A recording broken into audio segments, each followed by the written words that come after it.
Vamos a continuar con nuestro avance. En esta ocasión vamos a revisar el tema 3, sistemas de dominio de minas.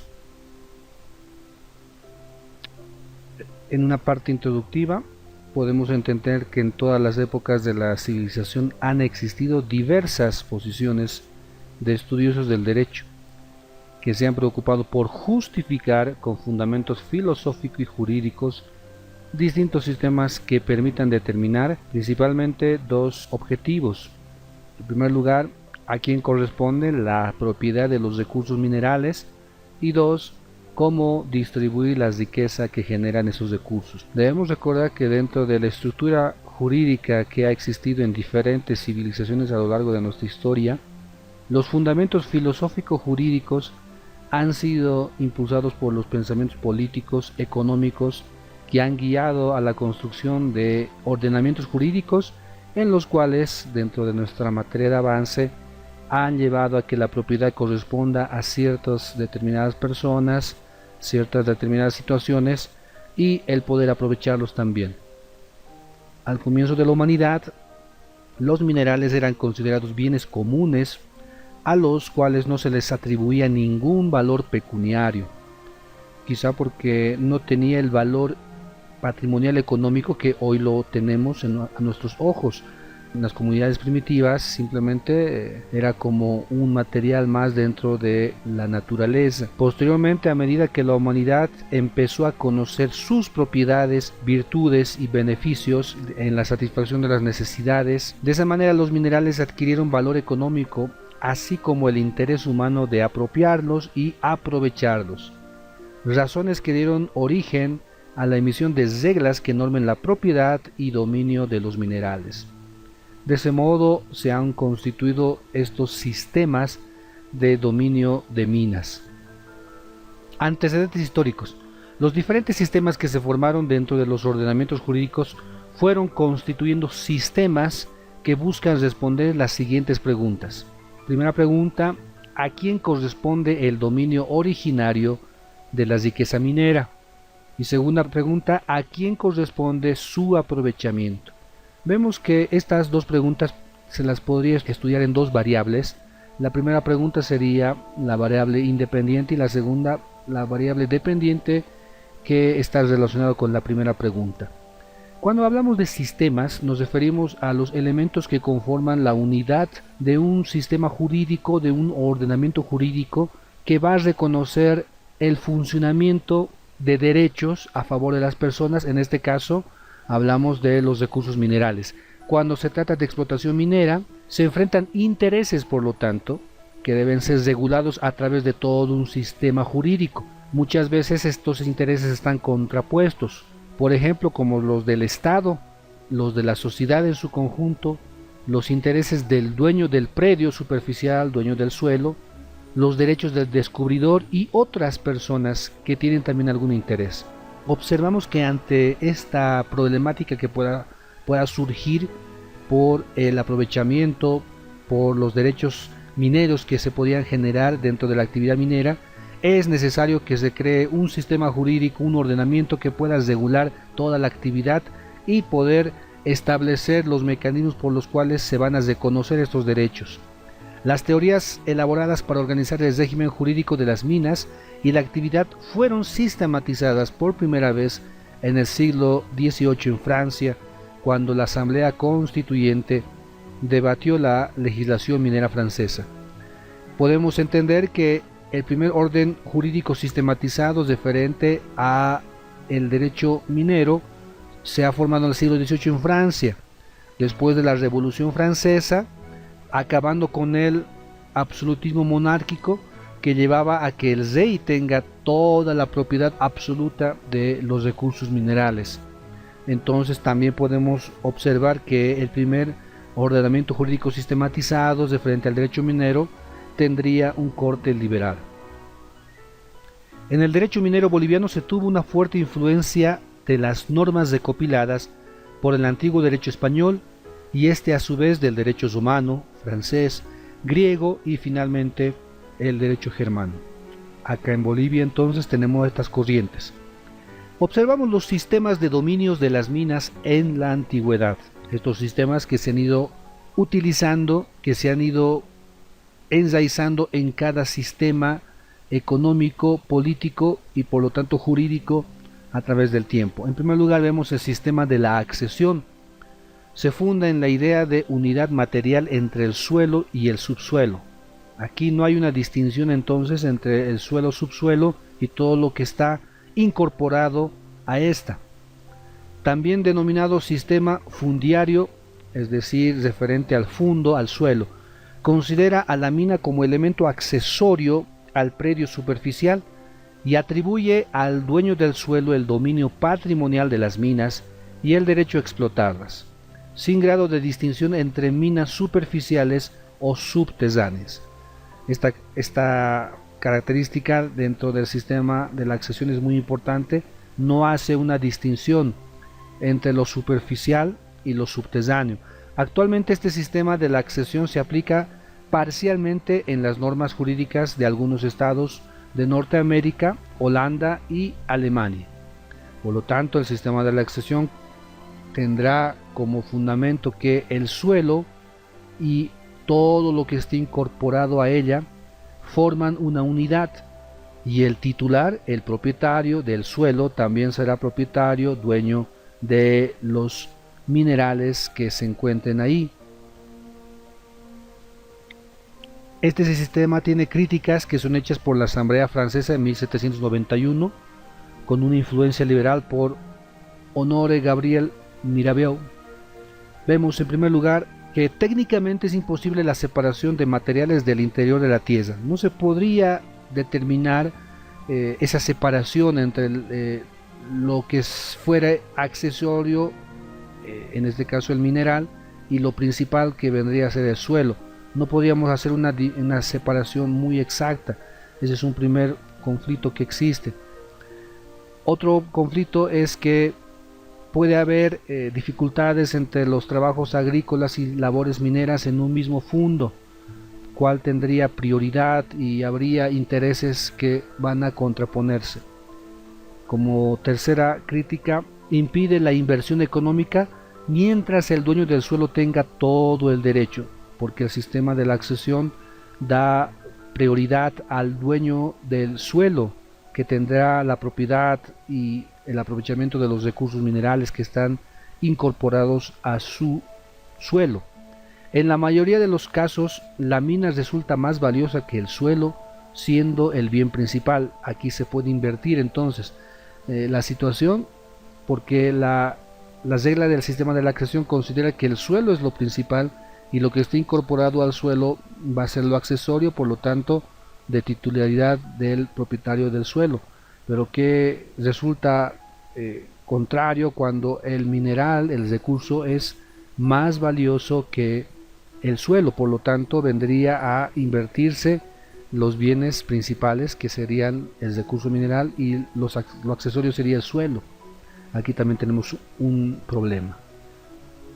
El sistema de la ocupación. Este sistema considera las minas como cosas de nadie, res nullius, como bienes naturales sin dueño. No obstante de ello, atribuye el dominio originario al primer ocupante, que generalmente era el descubridor, con derecho a explotarla. Fue concebido este sistema en oposición a la doctrina de la accesión y afirma que el trabajo del ocupante da origen a la propiedad minera. Este punto último es necesario poder resaltarlo para no confundirlo con otro sistema que viene a continuación, porque si bien los recursos minerales son considerados cosas de nadie, pero en el sistema de la ocupación el primero que pueda integrar su fuerza de trabajo a la propiedad minera va a poder tener ese derecho de poder explotarlo. Va a tener esa propiedad minera, ese derecho que le va a traer beneficios. En nuestro territorio, este sistema estuvo presente en las ordenanzas de Nueva España, en los códigos de 1832, como norma que se centraba en estimular los trabajos de descubrimiento de nuevos yacimientos. Esto era lo estratégico para España, que este sistema pueda regular las colonias para que cualquier persona, ya sea un español, un indígena, podría buscar, descubrir un yacimiento y poder tener algún derecho. Claro que la corona tendría el mayor beneficio de todo esto. Es criticado este sistema de la ocupación porque genera conflicto de intereses entre el propietario del suelo y el descubridor. Aquí tenemos ya un problema. Puede que uno sea el propietario y el otro el descubridor. El descubridor tendría derechos porque descubrió el recurso, yacimiento, pero también el propietario del suelo tendría el derecho de poder hacer prevalecer su titularidad como dueño del suelo. También tenemos problemas porque surgen conflictos entre los descubridores y determinar sus derechos. O sea, quién fue el primer descubridor. Si fueron varias personas, entonces quién tendría la prioridad. Ahí tenemos un conflicto también. Otra crítica es que el descubridor exigiría derechos sobre todo el yacimiento y también las venas alrededor. Es decir, que los yacimientos, los recursos minerales, no están muchas veces solo en un determinado territorio y dentro de un determinado suelo, sino que se van a conectar con otras vetas y venas. Y cómo podría delimitarse esta situación. Aquí tenemos un gran problema también. Por otra parte, el Estado no tendría nunca potestad de intervenir en labores mineras, porque si son cosas de nadie, es decir, que no le pertenecen totalmente a nadie, entonces el Estado no podría intervenir para nada. Este sistema podría ser muy beneficioso entonces en un tiempo de la colonia, en la cual la tierra no le pertenece a nadie, entre comillas, y los aventureros podían ir y buscar todo este recurso a través del territorio americano. Sistema de res nullius. La palabra res nullius significa cosas de nadie. Este sistema reconoce la distinción de la propiedad del suelo con el subsuelo. Ese es un gran avance dentro de los sistemas de minas. Sin embargo, la propiedad de los minerales es reconocida como cosa de nadie, considerando al Estado como simple tutor de la riqueza minera.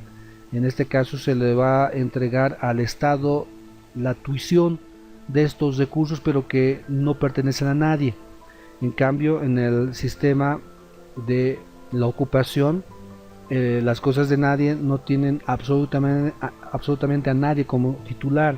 De esta manera las minas no pertenecen a nadie en especial, son de todos en general, pero eso al mismo tiempo quiere decir que de nadie, velando en el interés colectivo.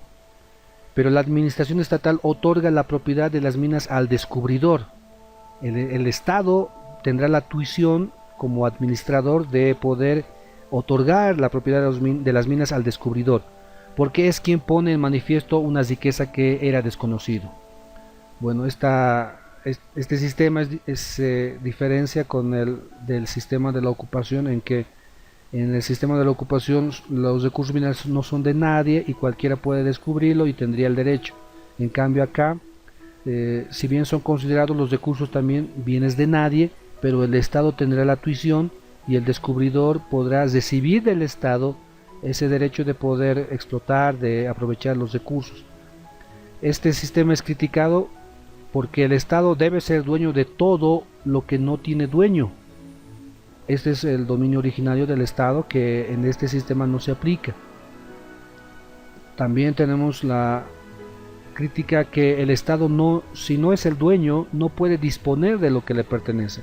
¿Por qué el Estado podría otorgar derechos de propiedad al descubridor de cierto recurso si es que el Estado no tiene la titularidad de estos yacimientos? Y también vemos que hay otra crítica respecto a que no genera incentivo para el descubrimiento de nuevos yacimientos. Esto es un retraso, se considera, para poder incentivar a las personas a la búsqueda de los recursos minerales. Sistema dominial y regalista. Son dos sistemas similares, pero que deben ser diferenciados. En primer lugar, el sistema regalista. Este sistema otorga al Estado, en virtud a su condición de entidad soberana, el dominio eminente de todas las cosas que se encuentran dentro de su territorio y desreglar, regular, por ende, el destino de la propiedad minera, vigilando la concesión, imponiendo en ciertos casos tributos o participando en los beneficios de la mina como riqueza colectiva. Bueno, cuando hablamos de Estado nos referimos a la institución que va a velar el bienestar de toda la colectividad, de modo que se considera que el Estado tendrá esta titularidad y tendrá esa función de poder destinar la actividad minera y poder generar también los derechos mineros a los particulares. En cambio, el sistema dominial, vamos a ver una diferencia en este sistema con el legalista. Esta teoría radica en el dominio patrimonial del Estado de todas las minas. Hasta ahí, bueno, tiene bastante similitud al sistema legalista, las que se consideran como bienes separados y diferentes del suelo superficial. Esa es una gran también distinción y característica del sistema, que hace una diferencia entre la superficie y lo que está debajo de la superficie. Son cosas separadas. Por lo tanto, el Estado, aquí viene la diferencia con el sistema legalista, tiene el derecho de usar, gozar y disponer de ellas libremente, expresándose un derecho de propiedad. Entonces, en el sistema legalista se considera que los recursos minerales pertenecen en su titularidad al Estado, quien va como soberano entregar, va a poder conceder el aprovechamiento de estos a los particulares y tendrá el cuidado respectivo para el beneficio de la colectividad. En cambio, en el sistema dominial, el Estado tiene todo el derecho de propiedad de estos recursos, de modo que los va a usar, gozar y disponer libremente como él quiera. Este sistema se aplicó en la antigua Grecia y en la Roma imperial, alcanzando su máxima aplicación durante las monarquías absolutas europeas, en la cual consideraban que el rey tenía la propiedad absoluta de estos recursos. Entonces, el sistema legalista también considera que el Estado tiene el dominio eminente de todo lo que está dentro del territorio. Eso es algo similar al dominial, pero no la titularidad a la similitud de un derecho de propiedad que puede usar, gozar y disponer libremente. Entonces ahí vemos la diferenciación entre el sistema legalista y el dominial. Sistema boliviano. El derecho minero boliviano sigue el sistema legalista, es decir, que considera que el Estado vendría a ser como la máxima autoridad, tendría la titularidad del dominio de los recursos naturales. Bueno, pero está con límites, este sistema con límites expresados en la Constitución Política del Estado. Por tanto, se considera que, siguiendo este sistema, que en Bolivia las sustancias minerales son, número 1, patrimoniales y exclusivos del pueblo boliviano, y número 2, se reconoce al Estado como el administrador de estos recursos, con la posibilidad de trabajar las sustancias minerales e intervenir también como Estado en la explotación o, en su caso, autorizar a terceras personas a hacerlo e imponer el régimen impositivo. Este sistema distingue el suelo y subsuelo. El primero es del particular, la titularidad o propietario del suelo, y el segundo es de propiedad del Estado. El artículo 2 de la ley 535, ley de minería y metalurgia, dice así: dominio y derecho propietario del pueblo boliviano. Parágrafo 1. Los recursos minerales, cualquiera sea su origen o forma de presentación, existentes en el suelo y subsuelo del territorio del Estado Plurinacional de Bolivia, son de propiedad y dominio directo, indivisible e imprescriptible del pueblo boliviano. Su administración corresponde al Estado con sujeción a lo previsto en la presente ley. Parágrafo 2. Ninguna persona natural o colectiva, aun siendo propietaria del suelo, podrá invocar la propiedad sobre los recursos minerales que se encuentren en el suelo y subsuelo. Observamos entonces que dentro del sistema en el cual nos encontramos tomamos el sistema legalista, porque se va a considerar que una autoridad máxima tendrá la propiedad exclusiva de todo, el dominio exclusivo de todos los recursos minerales. Pero en este caso ya no va a ser el Estado, sino que van a ser todos los bolivianos y bolivianas. dentro del territorio. Por lo tanto, dentro del Estado plurinacional, son de propiedad del pueblo boliviano y podemos nosotros entregar este recurso para su administración al Estado, pero con los límites de la misma Constitución. Y este derecho se va a aplicar a los recursos minerales que se encuentran en el subsuelo, no va a afectar a los titulares de los suelos, del territorio, de la superficie, que su derecho estaría totalmente reconocido. Con eso estaríamos terminando el tema 3.